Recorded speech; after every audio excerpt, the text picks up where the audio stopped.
അതെ ബഹുമാന്യനായ BJP പ്രതിനിധി ഇവിടെ അദ്ദേഹം എന്തൊക്കെയോ പറഞ്ഞ കൂട്ടത്തിൽ നടത്തിയ ഒരു പരാമർശം 10,000 കോടിയുടെ ഏതോ പദ്ധതി ടെൻഡർ ഇല്ലാതെ കൊടുത്തു എന്നാണ്.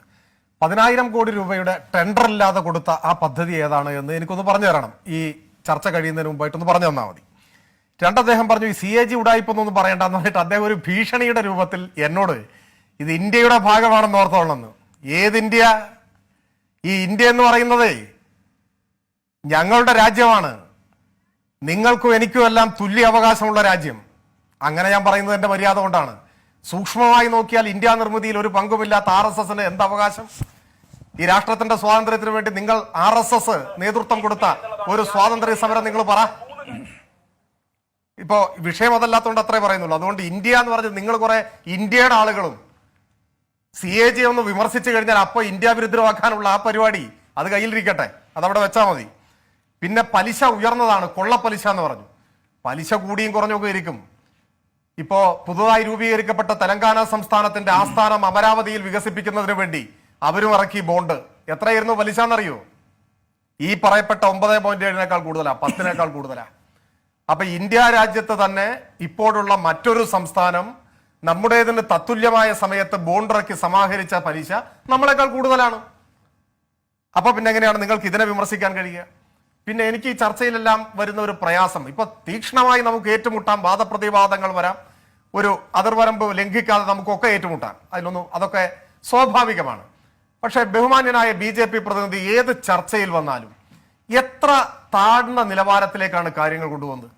അദ്ദേഹം പറയാണ് CPIM-ന്റെ പുതുതായി സംസ്ഥാന സെക്രട്ടറിയുടെ ചുമതല കൊടുത്തിട്ടുള്ള സഖാവ് A. വിജയരാഘവന്റെ ഭാര്യയെ സംബന്ധിച്ച് ഇവിടെ പരാമർശം നടത്തുകയാണ്. എന്താണ് പരാമർശം? അവർ ജോലി ചെയ്യുന്ന കോളേജിന് കിഫ്ബിയിൽ നിന്ന് ഫണ്ട് കൊടുത്തു എന്നാണ് പറയുന്നത്. നിങ്ങൾ നോക്കൂ, ഇങ്ങനെ ഒരു ചർച്ചയിൽ കഴിഞ്ഞ ദിവസം ഒരു പുതിയ ചുമതല നിർവഹിച്ചു, ചുമതല ഏറ്റെടുത്തു എന്ന കാരണം കൊണ്ട് CPIM-ന്റെ സമുന്നതനായ ഒരു നേതാവിന്റെ ഭാര്യയെ ഈ ചർച്ചയിലേക്ക് പിടിച്ചു വലിച്ചു കൊണ്ടുവരികയാണ്. ഇദ്ദേഹം ഏത് നിലയിലാണ് നിൽക്കുന്നത്? ആ കോളേജിന് മാത്രമാണോ ഈ ആനുകൂല്യം കിട്ടിയത്? ഇന്നലെയാണല്ലോ അദ്ദേഹം സംസ്ഥാന സെക്രട്ടറിയുടെ ചുമതല ഏറ്റത്. അങ്ങനെ ചുമതല ഏൽക്കും എന്ന് മുൻകൂട്ടി കണ്ടിട്ട് ഫണ്ട് കൊടുത്തതാണോ? ഇപ്പൊ ഞാൻ എന്റെ ഒരു അനുഭവത്തിൽ നിന്ന് പറയാം. ഇവിടെ തൃപ്പൂണിത്തുറ ഗവൺമെന്റ് സംസ്കൃത കോളേജിന് 6 കോടി രൂപ കിഫ്ബി സഹായം, ഹോസ്റ്റൽ പണിയാൻ വേറൊരു 2 കോടി, Thrippunithura government arts and science കോളേജിന് 14.5 കോടി, RLV കോളേജിന് 3 കോടി, ITI മരൽ സ്ഥാപിക്കാൻ പോകുന്നതിന് 10 കോടി, ഇവിടെ ഗവൺമെന്റ് ആയുർവേദ കോളേജിന്റെ ലോകോത്തര റിസർച്ച് സെന്റർ സ്ഥാപിക്കാൻ 30 കോടി. ഈ നിയോജക മണ്ഡലത്തിൽ, ഞാൻ പ്രതിനിധാനം ചെയ്യുന്ന നിയോജക മണ്ഡലത്തിൽ മാത്രം വിദ്യാഭ്യാസ രംഗത്തെ നവീകരണത്തിന്, പശ്ചാത്തല സൗകര്യ വികസനത്തിന് 100 കോടിയോളം രൂപ തന്നിരിക്കുകയാണ്. ഇനി കേരള സംസ്ഥാനത്താകെ, ഓരോ മണ്ഡലത്തിലെയും ഇങ്ങനെ പറയാൻ എനിക്കറിയില്ല, പക്ഷെ കേരള സംസ്ഥാനത്താകെ എവിടെ ഒരു സ്കൂളുണ്ടോ ആ സ്കൂൾ 1000 കുട്ടികളിൽ കൂടുതലുണ്ടെങ്കിൽ 3 കോടി, 500 കുട്ടികളിൽ കൂടുതലാണെങ്കിൽ 1 കോടി. ഇത് കേരളം മുഴുവൻ നടക്കുന്ന വികസനമാണ്. ഇങ്ങനെ ഒരു വികസനം നടക്കുന്ന ഒരു ഘട്ടത്തിൽ ഇനി അതിനെയാണ് വിമർശിക്കുന്നതെങ്കിൽ സ്കൂളുകളൊന്നും വികസിപ്പിക്കാൻ പാടില്ല എന്ന അഭിപ്രായം ഉണ്ടെങ്കിൽ അത് വേറെ കാര്യം. പക്ഷെ ഇതിൽ സംസ്ഥാന സെക്രട്ടറിയുടെ ചുമതല നിർവഹിക്കുന്ന ഒരു CPM നേതാവ് എന്നതുകൊണ്ട് എന്ത് മര്യാദയുടെ പേരിലാണ് അദ്ദേഹത്തിന്റെ ഭാര്യയുടെ പേരും പങ്കും ഒക്കെ ഇതിലേക്ക് വലിച്ചു കഴിച്ചു കൊണ്ടിരുന്നത്? ഇത് മര്യാദയാണോ?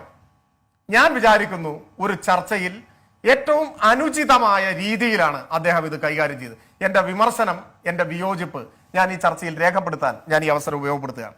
പിന്നെ അദ്ദേഹം പറഞ്ഞ ഇതിന്റെ പൊതുവിമർശനം റിട്ടേൺ ഇല്ല എന്നാണ്. എല്ലാറ്റിനും റിട്ടേൺ ഉണ്ടാവില്ല. ഒരു കുട്ടി പഠിച്ച് നാളെ ഒരു ഡോക്ടറായാൽ, ഒരു എഞ്ചിനീയർ ആയാൽ, ഒരു മഹാസാഹിത്യകാരനായാൽ, ഒരു ടെക്നോക്രാറ്റ് ആയാൽ അതിന്റെ റിട്ടേൺ എങ്ങനെയാ നിങ്ങൾ കണക്കാക്കുക? റിട്ടേൺ കാശായി കിട്ടുന്നുണ്ട്. പെട്രോ കെമിക്കൽ പാർക്കിന് സഹായം കൊടുത്തു, അതിന് ഇപ്പോ 405 കോടി രൂപ കിഫ്ബിയിലേക്ക് തിരികെ വന്നു. അറിഞ്ഞിട്ടുണ്ടോ? അതാണ് റിട്ടേൺ, പണമായി കിട്ടുന്ന റിട്ടേൺ. ചില പദ്ധതികളിൽ നിന്ന് പണമായി റിട്ടേൺ വരും, ചിലതിന്റെ റിട്ടേൺ സമൂഹത്തിനായിരിക്കും. ഇതെല്ലാം വിശദമായി നിയമസഭ ചർച്ച ചെയ്തിട്ടുള്ളതാണ്. ഇതിന്റെ തിരിച്ചടവ് വിശദമായി നിയമസഭ ചർച്ച ചെയ്തിട്ടുള്ളതാണ്. മോട്ടോർ വെഹിക്കിൾ നികുതിയുടെ പകുതിയും പെട്രോൾ സെസ്സുമാണ് ഇതിന്റെ തിരിച്ചടവിന്റെ സോഴ്സ്. ഇതെല്ലാം നിയമസഭ ചർച്ച ചെയ്ത് വ്യക്തത വരുത്തിയിട്ടുള്ള കാര്യമാണ്. ഞാനൊന്ന് ഇടപെട്ടോട്ടെ. ഇടപെടൽ ഇതുകൊണ്ടാണ് അങ്ങ് പറഞ്ഞ ഈ മോട്ടോർ വാഹന നികുതിയുടെ ഭാഗമായിട്ടുള്ള ഒരു വിഹിതവും പെട്രോളിയം സെസ്സും ഈ തിരിച്ചടവിന് ഉപയോഗിക്കുന്നുവെന്നാണ്. അതായത് പബ്ലിക് മണിയാണത്, അത് സ്വകാര്യ വ്യക്തികളിൽ നിന്ന് നമ്മൾ സ്വരൂപിക്കുന്നതല്ല, പബ്ലിക് മണിയാണ്. ഇത് CAG ഓഡിറ്റ് 20 സെക്ഷൻ 2 പ്രകാരം ഓഡിറ്റ് ചെയ്യുന്നതിൽ സർക്കാരിന് എന്താണ് ബുദ്ധിമുട്ട്? കാരണം 14ന്റെ കാര്യമാണ് അങ്ങ് പറയാൻ ഉദ്ദേശിക്കുന്നതെങ്കിൽ അതിൽ കൃത്യമായൊരു മറുപടിയുണ്ട്. ആ മറുപടി 75% കൂടുതൽ സർക്കാരിന്റെ ഫണ്ടിൽ കൂടുതൽ വിനിയോഗം വരുന്ന ഒരു ഘട്ടത്തിൽ സ്വാഭാവികമായും അതിൽ കുറഞ്ഞു നിൽക്കുന്ന ഒരു ഘട്ടത്തിൽ സ്വാഭാവികമായും അത് ഓഡിറ്റ് ചെയ്യാൻ കഴിയാതെ പോകും.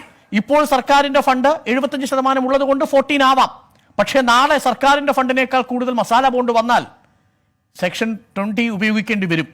അപ്പോ 14 പ്രകാരമേ പാടുള്ളൂ എന്നൊരു നിലപാട് പിടിക്കുന്നത് ഇതിൽ ഒളിച്ചു വയ്ക്കാനില്ലേ എന്നൊരു സംശയമാണ് പ്രതിപക്ഷം ഉന്നയിക്കുന്നത്.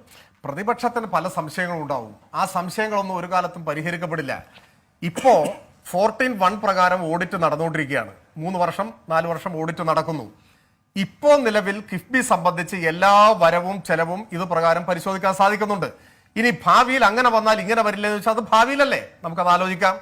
ഇപ്പോ കിഫ്ബിയെ സംബന്ധിച്ച മുഴുവൻ കാര്യങ്ങളും പരിശോധിക്കാൻ 14(1) പ്രകാരമുള്ള ഓഡിറ്റിംഗ് പര്യാപ്തമാണ്. അത് പ്രകാരം നടന്നുകൊണ്ടിരിക്കുകയുമാണ്. അതാണ് അക്കാര്യത്തിൽ എന്റെ മറുപടി. തുടർന്ന് ബഹുമാനായ UDF നേതാവ് ഇവിടെ ചില കാര്യങ്ങൾ സൂചിപ്പിച്ചു. അദ്ദേഹം പറഞ്ഞു കിഫ്ബി എന്ന കൺസെപ്റ്റിനോട് എതിർപ്പില്ല, ഞാൻ അതിനെ സ്വാഗതം ചെയ്യുന്നു.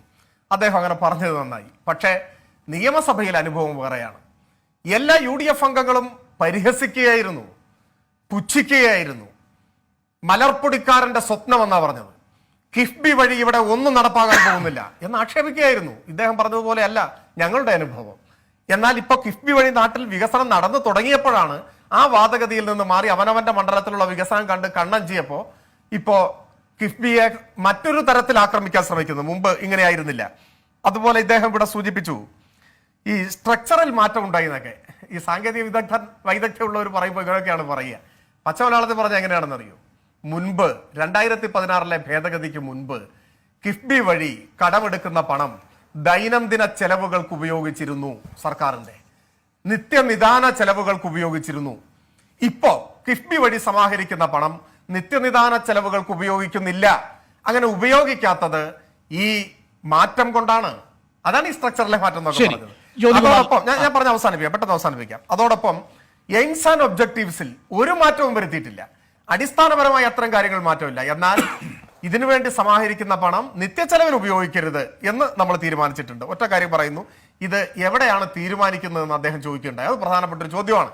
നിയമസഭയിൽ പ്രഖ്യാപിക്കുകയോ മന്ത്രിസഭയിൽ തീരുമാനമെടുക്കുകയോ ചെയ്ത പദ്ധതികൾ മാത്രമാണ് കിഫ്ബി വഴി ഇപ്പോൾ നടപ്പാക്കുന്നത്. ശരി, ജ്യോതികുമാർ.